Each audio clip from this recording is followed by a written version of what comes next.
तपाईहरुले टाइटल देखेर त थाहा पाइसक्नु भयो होला हैन मैले यो भिडियोमा के भन्छु भनेर। लिटरली मैले 1 वर्षसम्म इन्स्टाग्राम चलाइन के। अनि मैले आफूले आफूमा एकदम धेरै राम्रो कुरा नोटिस गरे के त्यसपछि। एउटा मेन कुरा त के हो भन्दा हैन म पहिला इन्स्टाग्राम चलाउँदाखेरि हैन म बिहान उठ्ने बित्तिकै इन्स्टाग्राममा स्क्रोल गरिहाल्न थाल्थे के। लिटरली बिहान 6 बजे उठ्थे हैन। अनि हातमा आडामै मोबाइल हुन्थ्यो के, खाटको आडामै भन्नाले साइडमै मोबाइल हुन्थ्यो, टक्क उचालेर हैन उठाएर 20 मिनेटको अथवा आधी घण्टाको स्क्रोलिङका साथ मेरो मर्निङ स्टार्ट हुन्थ्यो के रुटिन। अनि उठ्ने बित्तिकै मलाई यति बर्नआउट फिल हुन्थ्यो नि। आई मिन मलाई केही कामै गर्न मन लाग्थेन के। राति हामी किन सोच्छौँ, हामी राति सोच्छौँ रेस्ट गर्नको लागि, किनकि दिनभरि काम गरिएको हुन्छ हैन। रेस्ट गर्नको लागि राति सुत्ने हो त राति सुतेर उठिसकेपछि पनि मलाई एकदमै साह्रो बर्नआउट फिल हुन्थ्यो, एकदमै थाकेको जस्तो फिल हुन्थ्यो के। मैले थाहै पाउँथिनँ कि यो मसँग किन भइरहेको छ यस्तो हैन। म यति साह्रो किन थाकिरहेको छु, न त मैले केही त्यस्तो वजनदार कुरा उठाइरहेको छु, न त्यस्तो काम पनि गर्छु मैले हैन। मेरो काम भनेको बेसिकली भिडियो एडिटिङ काम हो हैन। म धेरै त्यस्तो थाक्दिनँ के त्यही पनि हैन। तर यति किन थाकिरहेको छु भनेर मैले पहिला सोच्थेँ के हैन। अनि मैले रिजन थाहा पाएँ, त्यसको रिजन थियो इन्स्टाग्राम। अहिले मैले इन्स्टाग्राम चलाउँदिनँ र मलाई त्यस्तो हुन्छ नि एक्जस्टेड, मलाई टायर्ड फिल लिटरली हुँदैन।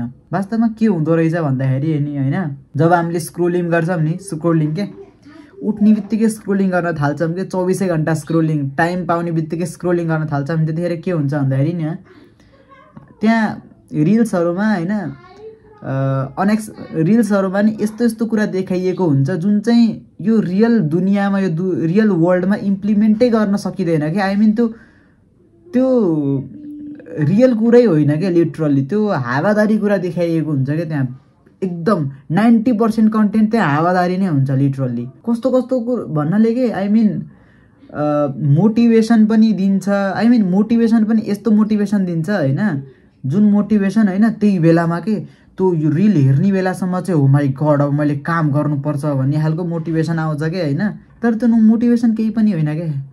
जबसम्म मान्छेको लाइफमा डिसिप्लिनको इन्टर हुँदैन नि, डिसिप्लिन मान्छेले बुझ्दैन, तबसम्म मोटिभेसनले घन्टा केही म्याटर गर्दैन। अनि त्यही हो कि हामी जब रिल हेर्छौँ नि, रिल हेर्दाखेरि चाहिँ नि हामीलाई एउटा रिलबाट एउटा इमोसन आउँछ, अर्को रिलबाट अर्को इमोसन आउँछ, अर्को रिलबाट अर्को इमोसन आउँछ। हामीले एउटा मात्रै रिल त हेर्दैनौँ के।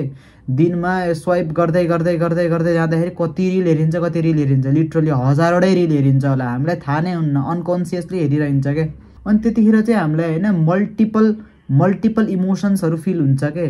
मल्टिपल इमोसन्स, एउटा रिल हैन इमोसनल छ भने मैले त्यो सबै हेरेर भ्याएँ हैन इमोसनल रिल, फेरि मैले स्वाइप गरेँ अर्को रिल चाहिँ मोटिभेसनवाला, त्यो हेरेर मलाई मोटिभेटेड फिल भइरहेको छ, फेरि त्यसलाई स्वाइप गरेँ अर्को फेरि रुन मन लागिरहेको छ अर्को हेरेर, फेरि अर्को स्वाइप गरेँ अर्को लभको कहानीको रिल छ। त्यो हुँदाखेरि मल्टिपल हार्मोनहरू रिलिज भइरहेको छ क्या मेरो दिमागमा हैन, मल्टिपल हार्मोन। अनि यति धेरै हार्मोनहरू मेरो ब्रेनको रिसेप्टर्सहरूले त्यो थाम्नै सक्दैन के। अनि त्यही भएर एकदम साह्रो एक्जस्टेड हुने हो वास्तवमा हामी।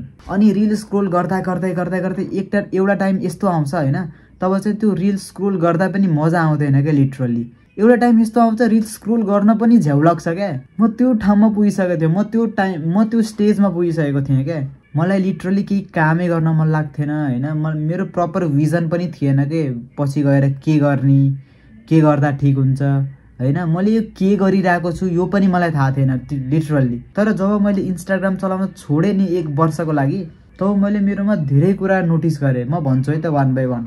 फर्स्ट चेन्ज ममा के आयो भन्दाखेरि चाहिँ मैले अहिले चाहिँ हैन मैले भने नि पहिला जस्तो थाक्दिनँ क्या। लिटरली म एकदमै पावरफुल फिल गर्छु कि आफूले एकदमै पावर भएको। आई मिन अल्छी टाइपको मलाई फिल हुँदैन। आई मिन काम गर्न थालिसकेपछि हैन आई फिल सो पहिला जस्तो हुँदैन कि, टायर्ड फिल हुँदैन।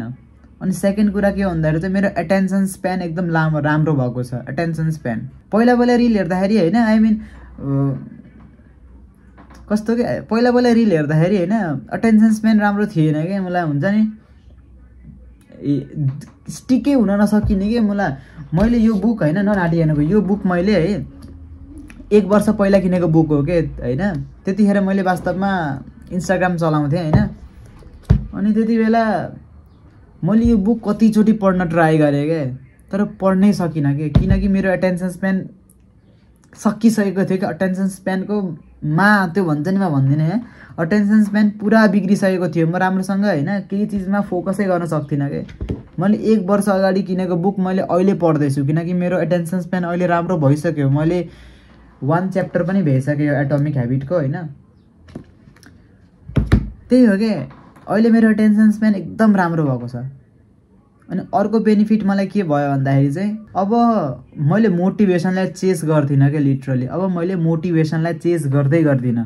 मैले मेरो लाइफमा फाइनली डिसिप्लिन मेन्टेन गरिसकेँ के। यही नै मेरो एकदम बिगेस्ट भन्छ नि एडभान्टेज हो। इन्स्टाग्रामलाई छोडेर मैले के अचिभ गरेँ भन्दाखेरि चाहिँ डिसिप्लिन। अब चाहिँ म उठ्ने बित्तिकै मोबाइल चलाउँदिनँ कि। म बिहान उठ्ने बित्तिकै वर्कआउट गर्छु, आफ्नो गोलतिर काम गर्छु होइन।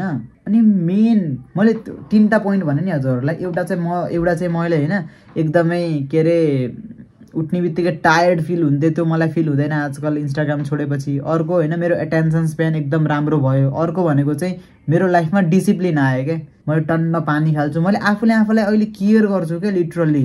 त्यो रियल लाइफ हेर्दाखेरि होइन भनिन्छ एउटा बिएलाई एउटा रिलेसनसिपलाई पनि यसरी देखाउन खोजिन्छ नि जुन चाहिँ पोसिबलै छैन कि रियल लाइफमा हुनको लागि, त्यो पोसिबलै छैन होइन। अनि रिच लाइफ पनि यस्तो देखाइन्छ नि। ल मानौँ एउटा केटा छ जसले 10 रुपियाँ पनि कमाउँदैन, त्यो केटालाई बिलिनियरको रिच लाइफ देखाइरहेको छ क्या। अनि त्यो बिलिनियरको रिच लाइफ देखेर त्यो 10 रुपियाँ पनि कमाउन नसकेको केटा रमाइरहेको क्या, म पनि पछि यस्तो हुन्छु भनेर। केही सेन्स बनाउँछ? लिटरली केही पनि सेन्स बनाउँदैन यस्तो कुराले। त्यही भएर इन्स्टाग्रामलाई म अब चलाउँदिनँ लिटरल्ली। अब पछि कुनै अब मानौँ पछि केही गरी चलाएँ भने पनि होइन इन्स्टाग्रामको कन्टेन्ट मैले कन्ज्युम गर्दिनँ कि। पछि केही गरी चलाउन पर्यो अथवा चलाएँ भने पनि मैले इन्स्टाग्रामको कन्टेन्ट कन्ज्युम गर्दिनँ। मैले मेरो मात्रै भिडियो त्यहाँ अपलोड गर्छु। त्यही हो साथीहरू, त्यति नै हो मलाई भन्नको लागि आज। By by.